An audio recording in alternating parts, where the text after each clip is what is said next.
जजाप परमम जाप्यम प्राग जन्मन्यनुशिक्षितम, पूर्व जन्मों का संस्कार उसका जागृत हो गया। उस अवस्था में, संकटकालीन अवस्था में उसके संस्कार जागृत हो गए। और किस कारण से जगे, ये भी वहां पर है। जगे इस कारण से कि जब तक उस हाथी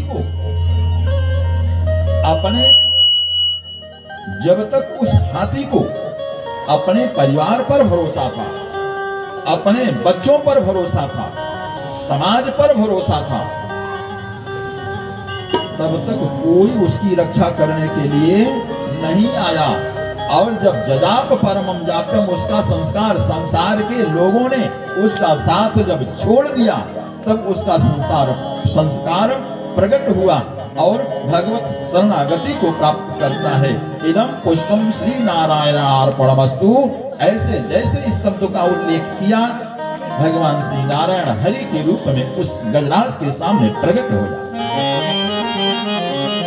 एक तो गजराज का उद्धार किया, और बाबा जी ने लिखा श्री रामचरितमानस में, आप सब रामायण के पाठक हैं, रामायण का पाठ करते हैं, मंडल भी चलता है, मुझे मालूम है आपकी इस लुधियाना में रामायण का मंडल भी चलता है, जो कि पाठ करते हैं, सुंदर कांड का या उस तरह से पाठ भी करवाते रहते हैं, करते रहते हैं।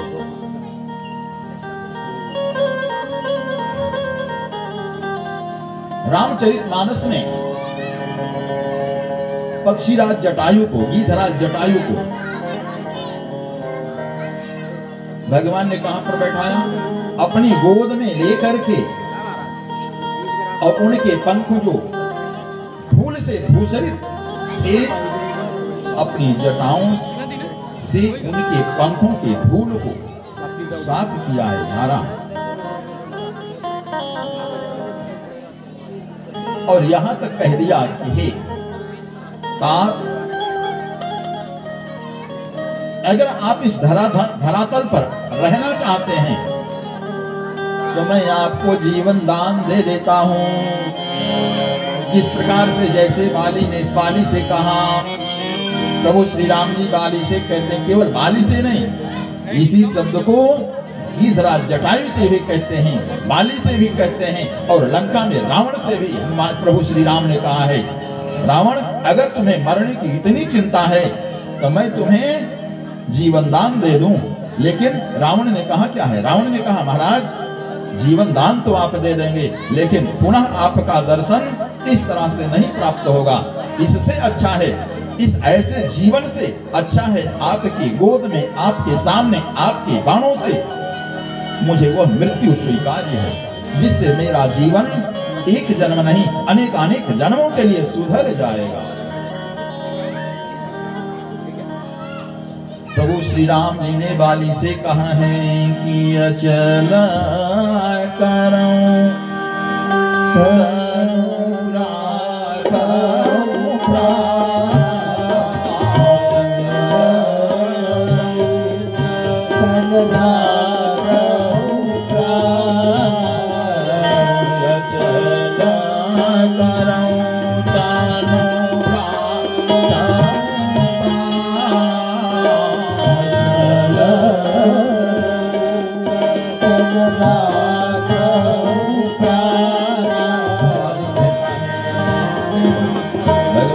तुम्हारे शरीर को मैं अचल कर देता हूं, तुम्हारे प्राण को अचल कर देता हूं। वाली ने कहा प्रभु अब यह मुझे भूल कर भी नहीं स्वीकार्य है, क्यों? इसलिए वाली ने कहा कि जन्म जन्म, आप लोग भी गाते होंगे, साथ देंगे तो अच्छा रहेगा।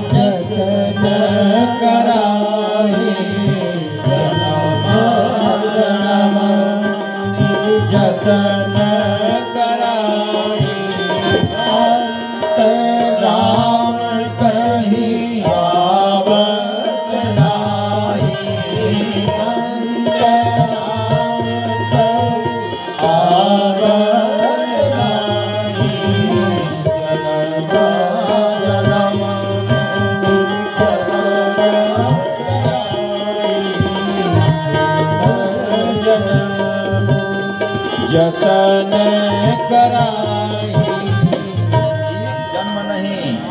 अनेकानेक जन्मों तक हम भगवत आराधना करते रहते हैं। इसलिए अच्छा एक बात बताओ,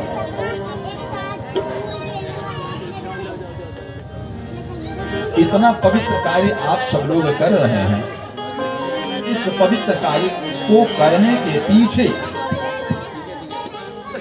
मन में कहीं छोटी सी एक भावना जरूर होगी। आप बता सकते हैं कि कौन सी भावना है आप सबकी?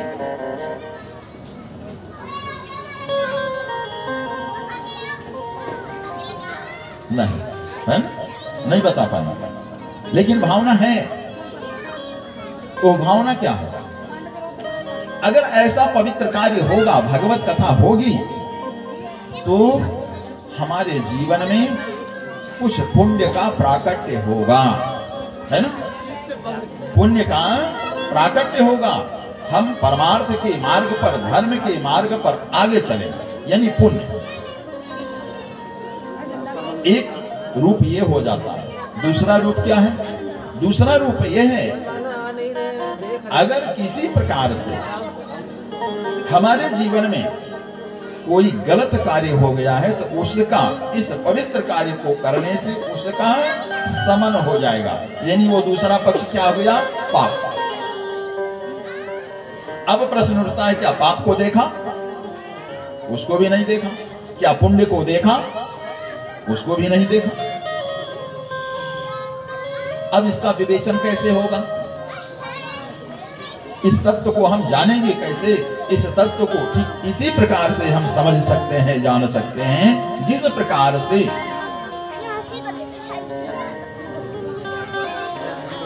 पुष्प है, पुष्प में क्या है? सुगंध है, लेकिन सुगंध क्या दिखाई पड़ती है? पुष्प की खुशबू दिखती है। अगर आप लोगों ने देखा है तो मुझे भी बता। पुष्प की सुगंध दिखती नहीं है, लेकिन उसमें सुगंध है, खुशबू है। ठीक इसी प्रकार से ये दोनों हैं, लेकिन दिखते नहीं हैं। दिखते कब हैं? जब ऐसा अवसर जीवन में आता है तब। कैसा? जैसा कि अभी कहा, गजेंद्र के जीवन में जब आया, प्रहलाद के जीवन में आया, ध्रुव के जीवन में आया, और भी बहुत सारे भक्त हुए हैं हमारे यहाँ संत परंपरा में। भक्तमाल, भक्तमाल सबसे बड़ा भक्तों का ग्रंथ है, जिसमें सभी भक्तों के चरित्रों का निर्देशन है। उन भक्तों की गाथा में सबके नाम दर्शाए गए, उनके जीवन चरित्र लिखे हुए हैं। उनके जीवन में भगवत कथा का, भगवत तत्व का प्राकट्य हुआ। और इस कलिकाल में अगर जयपुर के लोग यहाँ पर होंगे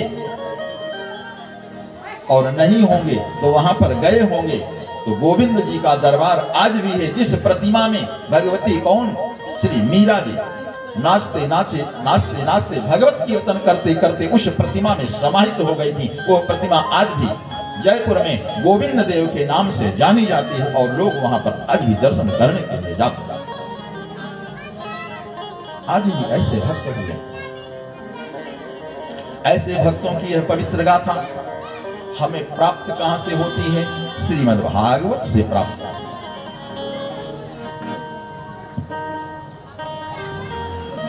श्रीमद् भागवत में सबसे पहले हमें यह जानना, श्रीमद् भागवत में 18,000 श्लोक है, 12 स्कंद हैं। स्कंद माने शाखा। जैसे एक पेड़ होता है और पेड़ में अनेक शाखाएं होती हैं, और श्लोक उसके पत्ते पत्ते हैं। 335 अध्याय, ये उसकी टहनियां।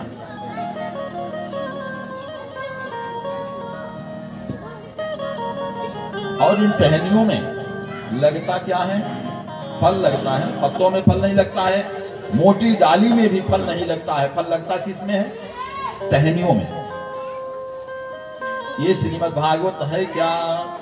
श्री वेद व्यास जी महाराज ने दर्शाया कि निगम कल्प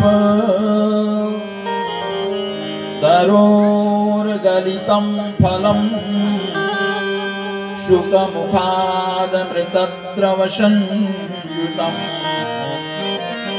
पिबत भागवतं रसमालयम् मुहुरहो रसिका भुवि भावुका।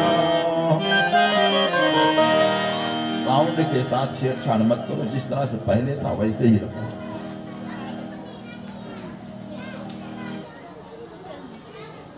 मुहुरहो रसिका भुवि भावुका।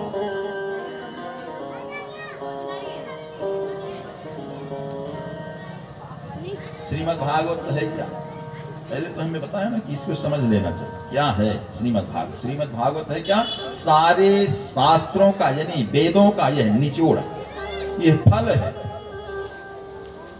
श्रीमद् भागवत नाना पुराण निगमागम सम्मतम यद, और जो 18 पुराण, 24 उप पुराण, 108 स्मृतियां और 4 वेद, उन चारों वेदों का निचोड़ क्या है? श्रीमद् भागवत।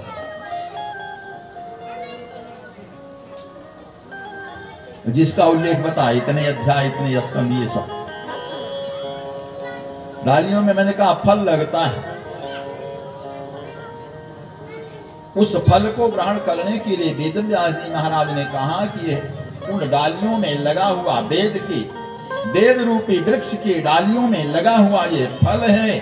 और फल भी कई प्रकार के होते हैं। एक फल होता है एक बार खा लिया फेंक दिया, लेकिन आम ऐसा फल है जो फलों का राजा है। उसकी गुठली को लोग बारंबार चूसते हैं। इसलिए बाबा जी ने यहाँ पर लिखा कि पिबत भागवतम रसमालयम मुहुरहो रसिका भुवि भावुका। एक बार नहीं, अगर जीवन में अवसर प्राप्त होता है तो एक बार नहीं, बारंबार श्रीमद् भागवत का पान करते रहो।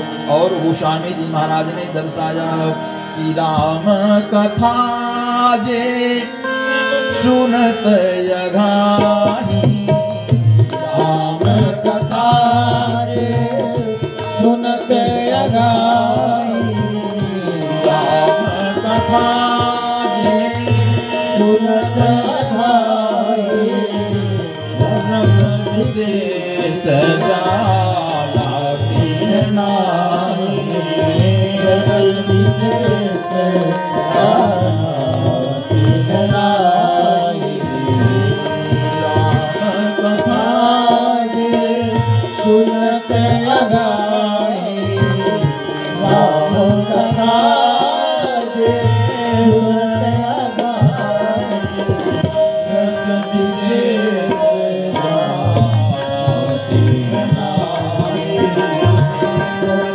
विशेष जाला तीन।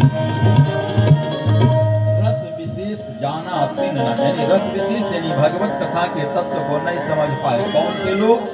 जिन्होंने कह दिया अरे ये तो श्रीमद् भागवत की कथा होगा, इसको तो एक बार नहीं, मैंने कई बार सुन लिया। भगवान की कथा को दिया मैंने तो कई बार सुन लिया। ये समझ लो कि उनके जीवन में कुछ भी पल्ले नहीं पड़ा, कुछ भी उनके समझ में नहीं आया। यह तो वह चीज है जिसका ना पिबत भागवतम रसमालयम, बारंबार इसका पान करते रहो, रसास्वादन करते रहो, और तब जाकर के भगवत कृपा होगी। एक घटना आती है। यह सब होता कहां से? यह संस्कार से होता है, पूर्व जन्म के संस्कारों से। एक देवी जी थी। एक गांव में एक संत का पदार्पण हुआ, और जब संत का पदार्पण हुआ तो सारे ग्रामवासी सायंकालीन बेला में महात्मा के पास जाते हैं और पूछा कि महाराज आपकी क्या सेवा की जाए, आपकी क्या सेवा करें, आपके भोजन का प्रबंध क्या किया जाए, रहने का सोने का क्या प्रबंध किया जाए। महात्मा जी ने कहा कोई बात नहीं, सब कुछ ठीक है। बारंबार आग्रह करने पर लोगों ने कहा, महात्मा जी ने कहा हे भक्तों, मेरा एक नियम है। क्या नियम है? लोगों को जानने की इच्छा हुई। महात्मा जी ने कहा कि मेरा नियम है, जो 100 यज्ञ किया होगा उसके द्वारा बनाया गया भोजन, उसके हाथ का भोजन मैं ग्रहण करूंगा।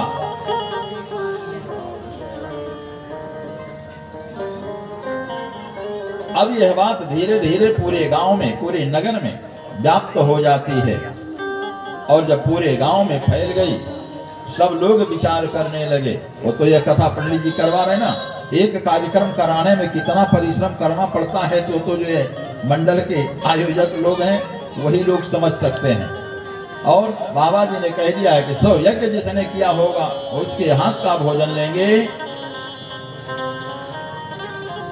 गांव में चर्चा हो जाती है, किसी ने नहीं किया था, अंत में यह बात भीतर तक पहुंच गई। होता है नई देवियां,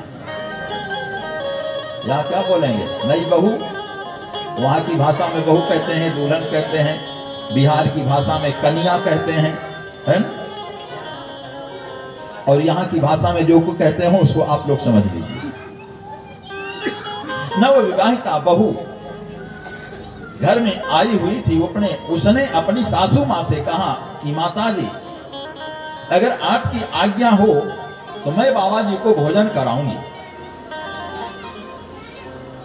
सासू माँ ने कहा, बेटी जानती हो बाबा के नियम को? बहू ने कहा, हाँ माँ, सुना है, जो 100 यज्ञ किया होगा उसके हाथ का भोजन करेंगे। पूछा, सासू ने पूछा, आपने 100 यज्ञ किया? बहू ने कहा, माता जी इसका निर्णय मैं नहीं कर सकती, इसका निर्णय तो बाबा जी करेंगे। चलो ठीक है, लेकर के अनेक प्रकार के व्यंजनों को बनाया, थाल सजाया, ढक लिया और लेकर के चली। और जब लेकर के वो चलती है तो पूरे गांव के समस्त नर नारी सब उस देवी के पीछे पीछे चल पड़ते हैं। बाबा जी के पास आए, बाबा जी के पास ले जाकर के उसने थाल को रखा और हाथ जोड़कर निवेदन करती है, महाराज इस भोजन को ग्रहण कीजिए, प्रसाद को ग्रहण कीजिए। बाबा जी ने देखा और पूछ पड़े, देवी मेरी प्रतिज्ञा को जानती हो? उस बालिका ने कहा, हाँ बाबा, 100 यज्ञ करने का आपका संकल्प है, जिसने 100 यज्ञ किया उसके हाथ का भोजन ग्रहण करेंगे। बाबा जी ने पूछा, तो बताओ तुमने 100 यज्ञ कब किया? बालिका बोल पड़ी, महाराज अगर आप संत हैं, सत्य हैं और ग्रंथ सत्य है तो इसका निराकरण आप कीजिए। क्या? वो बालिका कहती है, संत को जाइए, तज ममता अभिमान, जो जो पग दिन समान, जो पग आगे दिन समान। उस बालिका ने कहा, महाराज एक यज्ञ नहीं, 2 यज्ञ नहीं, 100 यज्ञ नहीं, करोड़ों करोड़ों यज्ञों का फल उसे प्राप्त होता है। किसे प्राप्त होता है? जो भगवत कथा में जाता है, संतों के दर्शन को प्राप्त करने के लिए जाता है। हे बाबा, मैं अपने घर से चल करके आई हूँ आपका दर्शन करने के लिए। अगर ये दोनों वाक्य सत्य हैं, शास्त्र सत्य है, और आपके, क्योंकि यह संतों का वाक्य है, आपके यह वाक्य सत्य हैं, तो उन्हीं यज्ञों में से, करोड़ों करोड़ यज्ञों में से 100 यज्ञ का संकल्प आप मुझसे करवा लीजिए और भोजन को ग्रहण। बाबा जी निरुत्तर हो जाते हैं और बोल पड़े, देवी ये बताओ, यह संस्कार आपको मिला कहाँ है? आज हम अपने संस्कारों से विमुख हो रहे हैं। किसी भी वर्ग के लोग हों, उस पर मैं नहीं पूछ रहा हूं, किसी भी वर्ग के लोग हों, अपने संस्कार से सब लोग विमुख हो रहे हैं। ज्यों-ज्यों पग आगे बढ़े, कोटिन यज्ञ समान। बाबा जी भोजन किया और प्रसाद ग्रहण करते हैं।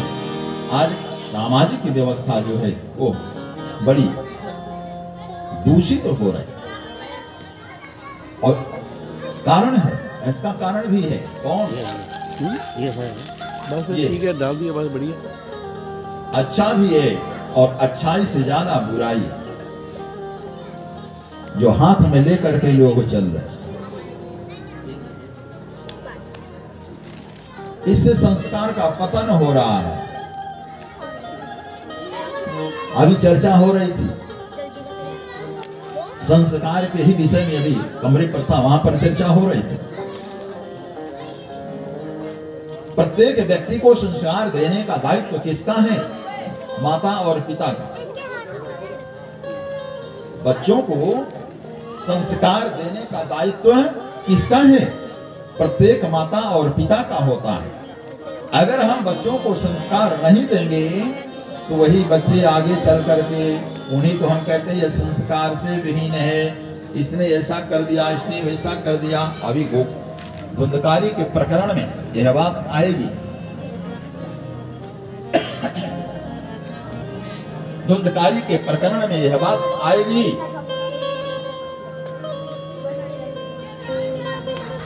ग्रंथ कहता है यदन्ने भाजने लगनः संस्कारो नान्यथा भवेत्। और सामान्य सी कहावत है, कच्चे बांस को, कच्ची लकड़ी की क्या बना लेते हैं? गांव में लोग डलिया बना देते हैं और भी बहुत सारी चीजें बना देते हैं। बांस के खिलौने बना देते हैं, डालियां बनाते हैं, टोकरी बना देते हैं। लेकिन वही बांस जब सूख जाता है फिर उसको बना पाएंगे? नहीं बन सकता है, टूट जाएगा।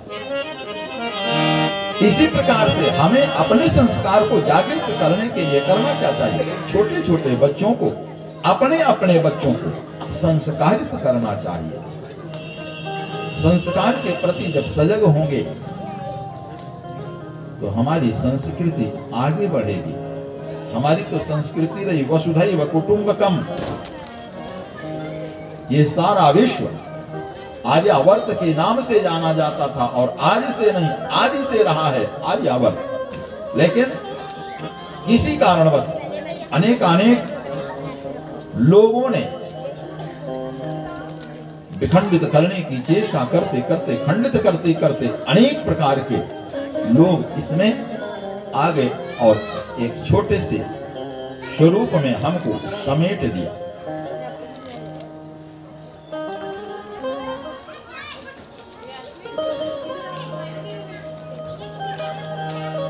उस संस्कार को जागृत करने के लिए हमें राम कृष्ण और श्री हनुमान जी की शरण में जाना होगा। उनके चरित्रों को अपने जीवन में उतारना होगा। मन की तरंग मार लो, मन की तरंग मार लो, बस हो गया भजन।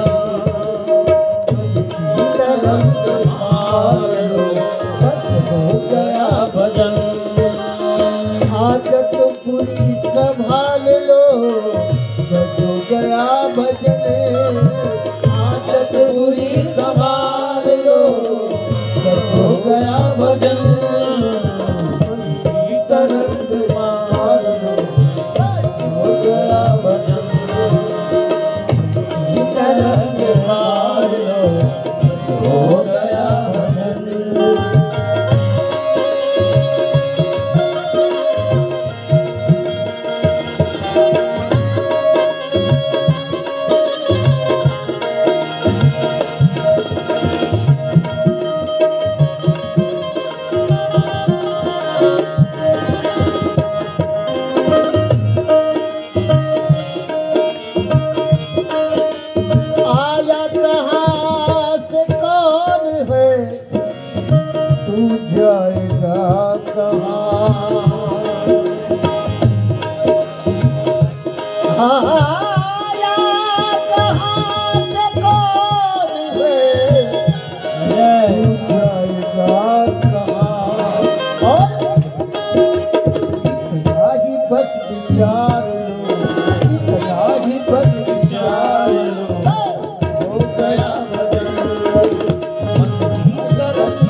हो गया भजन।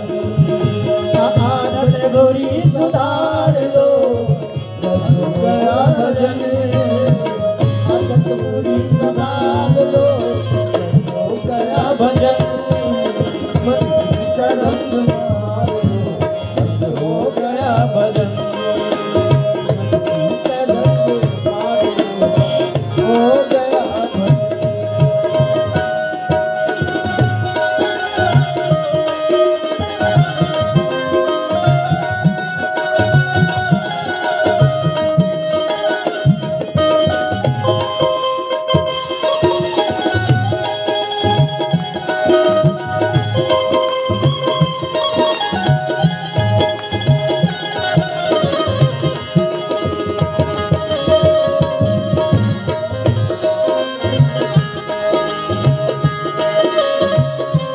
तुमको बुरा बुरा कहे, तू शूर कर क्षमा।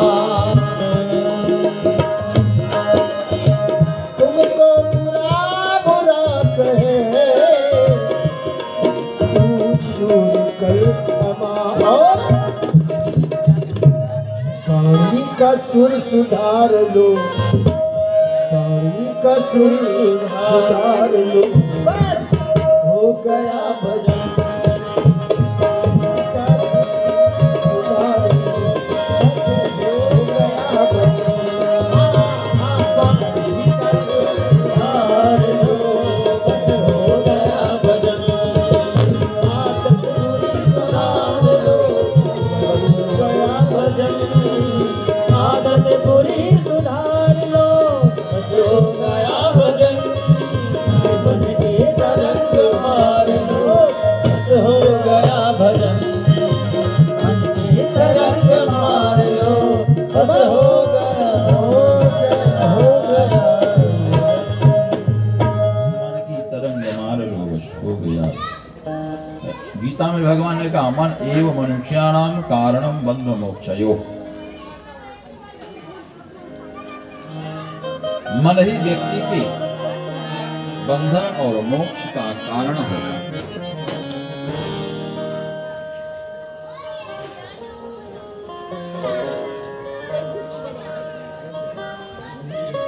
एक और घटना आती है। पूज्यपाद श्री गोस्वामी जी महाराज ने रामचरितमानस में दर्शाया, सोमाया बस भय उपसाई, सोमाया भय उपसाई। सोमाया भय उपसाई। नाचे ही नट मरकट हीराई। नाचे ही नर मरकट हीराई। सोमाया भय उपसाई। सोमाया बंध्यो कीर मरकट की नाई।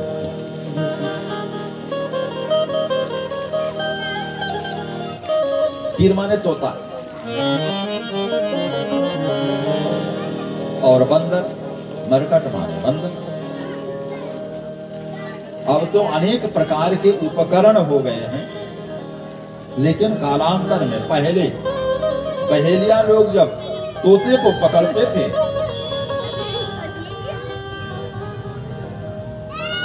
तो रस्सी और दो खूंटी लगाते थे, एक इधर लगा एक इधर लगाया, उसमें एक रस्सी डाल दिया, उसमें बांस की पूली। अब तो प्लास्टिक सब जगह व्याप्त हो गए। प्लास्टिक का पाइप उसमें या बांस का वो पाइप जो रहता था उसमें लगा देते थे। उस समय चिपकने वाली वस्तु लगा दिया करते थे और नीचे चारा डाल देते थे।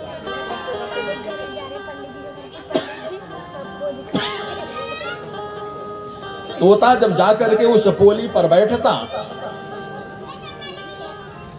पोली घूम जाती और उसका सर नीचे हो जाता, न उसको चारा मिलता और न वो छूट पाता। अब उसको ये भ्रम हो जाता कि इस पोली ने मुझको पकड़ लिया। यही स्थिति संसार की है। हम इस संसार में आए भगवत भजन करने के लिए, लेकिन होता क्या है, यह मेरा है, यह मेरा है, यह मेरा है। लेकिन क्या कभी आपने उस जिसको आप मेरा मेरा कहते हो उससे भी पूछा कि तुम किसके हो? उससे नहीं पूछते हैं, और पूछेंगे तो उसके पास, क्योंकि वो जड़ है। गोस्वामी जी ने दर्शाया कि जड़ चेतन ग्रंथि परी गई, यद्यपि मृखा छूटत कठिनाई। जड़ और चेतन, हम चेतन हैं लेकिन मकान जड़ है। लेकिन उस मकान के बीच में और अपने बीच में इतना बंधन तगड़ा हो गया है कि वो बंधन छूटने का नाम ही नहीं है। यह मकान मेरा है, यह गाड़ी मेरी है, यह फैक्ट्री मेरी है, ये मेरा है, वो मेरा है। लेकिन एक बार वो नहीं कहता कि मैं भी आपका हूं। ये सब झूठा है। लेकिन इस झूठे का बंधन इतना तगड़ा पड़ जाता है कि यद्यपि मृखा छूटत कठिन नहीं, यद्यपि झूठा है लेकिन यह मान लिया जाए कि छूट नहीं सकता है, तो गोस्वामी जी कहते हैं मिथ्या है, झूठा है, छूटने में कठिनाई है। लेकिन ऐसा नहीं कि यह नहीं छूट सकता, छूट सकता है। कैसे छूटेगा? उसके लिए भी बाबा जी ने ही बतलाया, कब हूँ करी करुणा नर दे, कब हूँ करी करुणा नर दे, कब हूँ करी करुणा नर दे,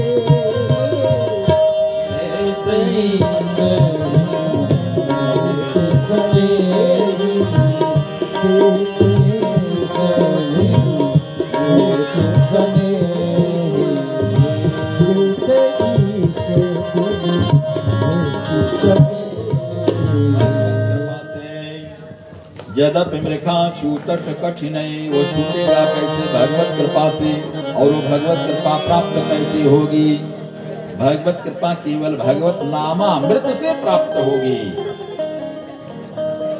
भक्ति देवी ने जिस समय बाबा नारद से श्रीमद् भागवत यहीं से प्रारंभ होती, भक्ति देवी ने बाबा नारद से कहा, हे बाबा नारद, भगवान श्री कृष्ण ने इस कलयुग को महाराज परीक्षित ने क्यों छोड़ दिया? जब मारने के लिए तैयार हुए कलयुग को, तो छोड़ क्यों दिया? नारद जी ने कहा, देवी, इस कलयुग के पास बहुत बड़ा गुण है। गुण? महाराज सब लोग तो दोष दे देते हैं कलयुग को, ये कलयुग है, कलयुग है, कलयुग घोर पापों का भंडार है। फिर इसमें गुण कहां से आ गया? और गुण है तो कौन सा गुण है?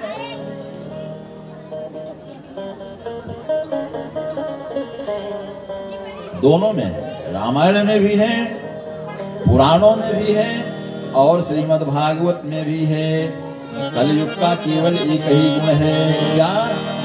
वेद व्यास जी महाराज ने दर्शाया, यत फलम नास्ति तपसा ना योगेन समाधिना, तत् फलम लभते सम्यग् कलौ केशव कीर्तनात्। तत् फलम लभते सम्यक, सम्यक माने पूर्ण रूप से उस फल की प्राप्ति होती है। कौन से फल की? जो सतयुग में हजारों हजार वर्ष तपस्या करने के बाद नहीं प्राप्त होती थी, वह फल किससे प्राप्त होता है? भगवत नाम से प्राप्त होता है। त्रेता में जो उपासना करने से जो गति नहीं प्राप्त होती थी, वो कलयुग में भगवत नाम से प्राप्त हो जाती है। द्वापर में यज्ञ करने से जो गति नहीं प्राप्त होती थी वह केवल भगवत नाम से प्राप्त हो जाती है। जिस कारण से गोस्वामी जी महाराज ने लिखा कि कलयुग केवल नाम आधार, कलयुग केवल नाम आधार, कलयुग केवल नाम आधार, कलयुग केवल नाम आधार। करना क्या है? नाम आधार तो है, कलयुग में भगवत नाम आधार है, फिर हमें करना क्या है? तो कहते हैं सुमिरे सुमिरे उतरतारा, सुमिरे सुमिरे उदय पारा। केवल भगवत नाम स्मरण करना है। भक्ति देवी ने कहा बाबा फिर तो भगवत नाम से ही सबका कल्याण हो जाएगा। यत् फलम नास्ति तपसा ना योगेन समाधिना तत् फलम लभते सम्यक कलौ केशव कीर्तनात्। लेकिन वो भगवत कीर्तन होगा कैसे? बड़ा सहज उपाय है। संसार में रहने का तरीका बाबा जी ने बतलाया है कि सीताराम सीताराम सीताराम कहिए, सीताराम सीताराम सीताराम कहिए, सीताराम सीताराम सीताराम कहिए, सीताराम सीताराम सीताराम कहिए, सीताराम सीताराम सीताराम कहिए। जाहि विधि राखे राम, जाहि विधि रहिए, जाहि विधि राखे राम, जाहि विधि रहिए। यह कलिका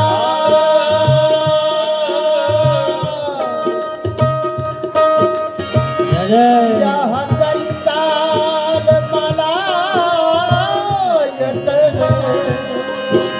मन करि देखु विचार, श्री रघुनाथ भजन बिना नाहि सीताराम सीताराम सीताराम कहिए, जन विधि राखे राम, ताये विधि रहिए, जाहि विधि राखे राम, ताये विधि रहिए। सीताराम सीताराम राम कहिए, सीताराम सीताराम सीताराम कहिए। भगवत शरणागति के क्षेत्र में है। बाबा जी ने बताया कि या अभिमान तो फिर क्या नहीं मिलेगा अगर मन में अपने कर्म का अभिमान। ग्रंथों में आता है, नीति शास्त्र में आता है, रूप यौवन संपत्ति प्रभुत्वम अविवेकता एकैक मुक्त नर्थाया किम यत्र चतुष्टयम्। व्यक्ति के पतन का कारण एक ही वस्तु होती है, लेकिन जहाँ पर ये चार चार चीजें होंगी उस जीव का क्या होगा? क्या रूप यौवन, सुंदरता भी हो, जवानी भी हो और प्रभुता भी हो और मूर्खता भी हो। मूर्खता कहने का तात्पर्य कि संतों का साथ सत्संग का लाभ अगर जीवन में प्राप्त नहीं होता है तो सबसे बड़ा अज्ञानी कौन? जिसने सत्संग का आश्रय नहीं लिया। ये मैं नहीं, रामायण में स्पष्ट भगवान श्री राम ने, प्रभु श्री राम ने माता सबरी से स्पष्ट शब्दों में कहा है कि प्रथम भक्ति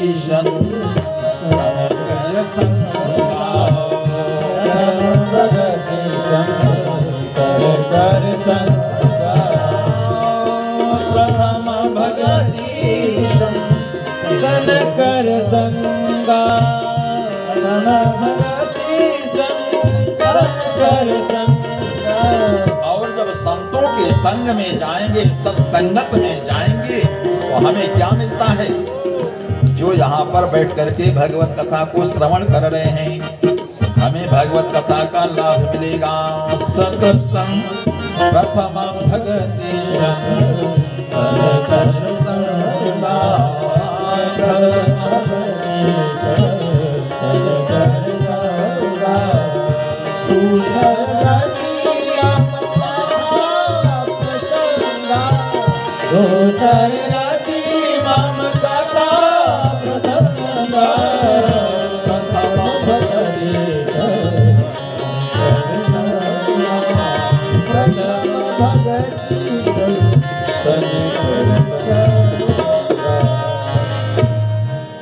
प्रथम भगति संतन कर संग।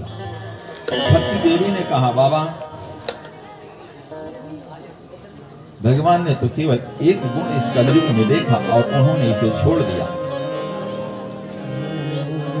संसार में दो लोग उपकारी हैं, उपकार करने वाले दो ही लोग हैं, बाकी तीसरा कोई नहीं। कौन? एक तो संत है और दूसरे भगवंत है, परमात्मा। दो ही लोग उपकार करने वाले हैं। भक्ति देवी ने कहा, बाबा आप तो परम उपकारी हैं, आपने लोक में विचरण करने का बीड़ा उठाया है। क्यों? इसकी भी गाथा आती है। पहले तो नारद जी का आश्रम था, अभी दिन में चर्चा हो रही थी, आश्रम था, लेकिन इनके भाई यानी नारद जी के भाई दक्ष प्रजापति ने अपने भाई को श्राप दे दिया कि एक स्थान पर आप रुक नहीं सकते हो। कितनी देर तक? जितनी देर गाय का दूध निकाला जाता है उससे ज्यादा रहोगे तो तुम्हारे मस्तक जो है वो फट जाए।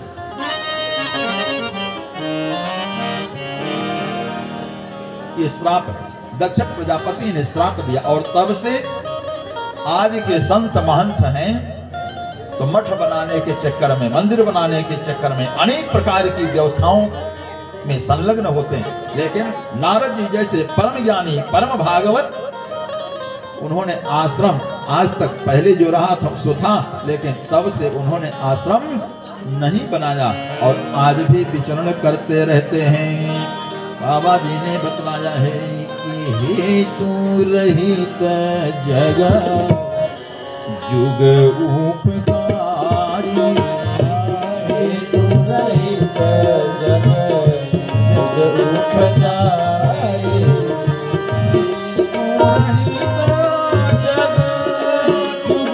उपजाए, तू रहित जग जुग उपजाए, तुम तुम्हारे सेवक असुरारे, तुम तुम्हारे सेवक असुरारे। दुख का तात्पर्य है कि परमात्मा भगवान आप और दूसरे आपके भक्त नारद जी विचरण कर रहे हैं। विचरण करते करते कहां पर पहुंचे? अनेक तीर्थों में घूमते हुए आज वृंदावन में पहुंचे हैं। पुराणों का उद्गम स्थल, पुराणों की कथा का केंद्र कहां पर है? नैमिषारण्य में, उत्तर प्रदेश में, सीतापुर जिले में नैमिषारण्य। आप सब अगर सत्यनारायण भगवान की कथा भी सुनते हैं तो उसमें यही बात आती है, एकदा नैमिषारण्ये ऋषया सौनकादया। वह नैमिषारण्य सीतापुर जिले में।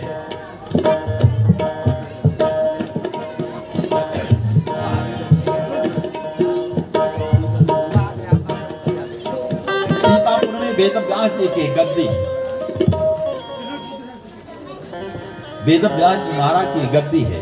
वहां पर आज भी पुराण रखे हुए हैं। समय के प्रभाव से परिवर्तन तो प्रकृति का नियम है, लेकिन जो लोग वहां पर गए होंगे देखा होगा चक्र तीर्थ है। जब शनकादिकों ने यानी सौनक आदि ऋषियों ने 88,000 ऋषियों का समूह भगवान के पास जाकर के, परमात्मा श्री नारायण के पास जाकर के यह निवेदन करता है कि महाराज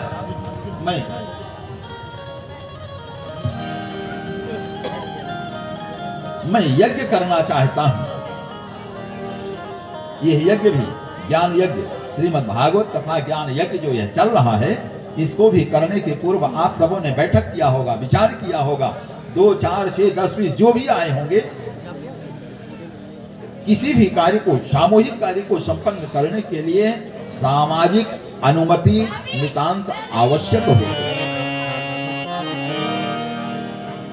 शौनकादि ऋषियों ने भगवान के पास, नारायण जी के पास जाकर के निवेदन किया। प्रभु श्री नारायण ने कहा किसका अनुमोदन मैं करता हूं।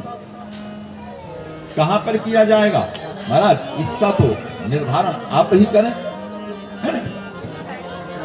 प्रभु श्री नारायण का एक ही अस्त्र है, आप सब जानते हैं, सुदर्शन।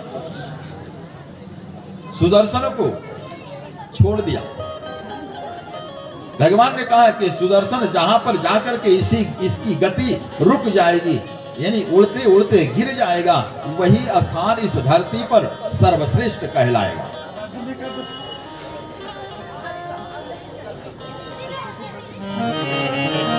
वही स्थान इस धरती पर सर्वश्रेष्ठ कहलाएगा। आप उसी स्थान पर पुराणों की कथा का निरूपण कराएंगे, वहीं पर भगवान की कथा होगी। अब आगे आगे वह चक्र चलता है, पीछे पीछे ऋषियों का समूह चलता है। सारी पृथ्वी का, अयोध्या, मथुरा, माया, काशी, कांची, अवंतिका, पुरी, द्वारावती, चैवा, सप्तैता, मोक्षदायिका, ये जो 7 पुरियां हैं, मोक्ष को प्रदान करने वाली, अनेक अनेक पुरियों में भ्रमण करते हुए जब नैमिषारण्य क्षेत्र में वह चक्र पहुंचता है, तो आज भी उसका प्रतीक है कौन? चक्र तीर्थ। बहुत सारे लोग गए होंगे, चक्र तीर्थ में जाते हैं, स्नान करते हैं, उसमें चलने की आवश्यकता नहीं, खड़े हो जाओ तो अपने आप को गोला बना हुआ है राउंड, और उसमें अपना चलते रहो। बीच में किसी का प्रवेश नहीं होता है। वहीं से ऐसा भी वर्णन आता है, जो बीच में दीवार बनी हुई, उसके अंदर जाल पड़ा हुआ है, उसी बीच वाले कुंड से गोमती गंगा का प्राकट्य हुआ है। बोले गोमती मैया की। गोमती गंगा का प्राकट्य हुआ है, जो अपने ग्रंथों में सनातन धर्म में आदि गंगा कही जाती हैं। जिस प्रकार से आदि मानव प्रथम पुरुष कौन? स्वयंभू मनु। उसी प्रकार से आदि गंगा कौन? श्री गोमती जी। स्वयंभू मनु के विषय में आप सभी जानते हैं क्या आता है। गोमती के तट पर ही जाकर के उन्होंने तपस्या की थी। उनका एक नाम धेनुमती भी है।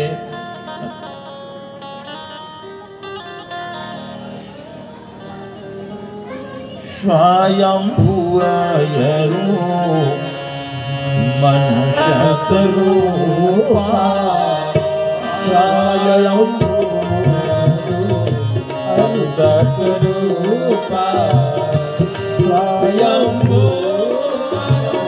मनुष्य रूपा, मनुष्य रूपा, जिनते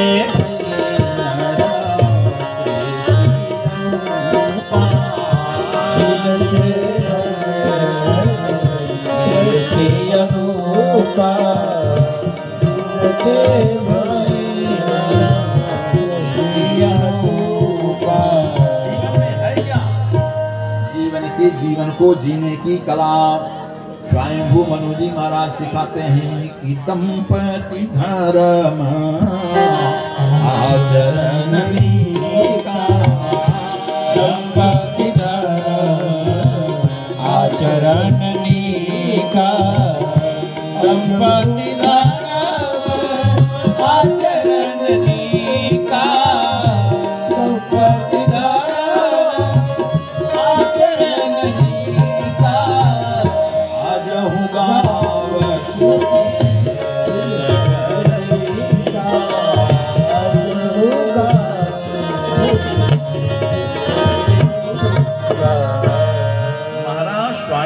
मनु के द्वारा स्थापित किए गए जो नियम हैं, उन नियमों का पालन आज भी लोग कर रहे हैं और युग युगांतर तक, कल्प कल्पांतर तक उन नियमों का पालन होता रहेगा।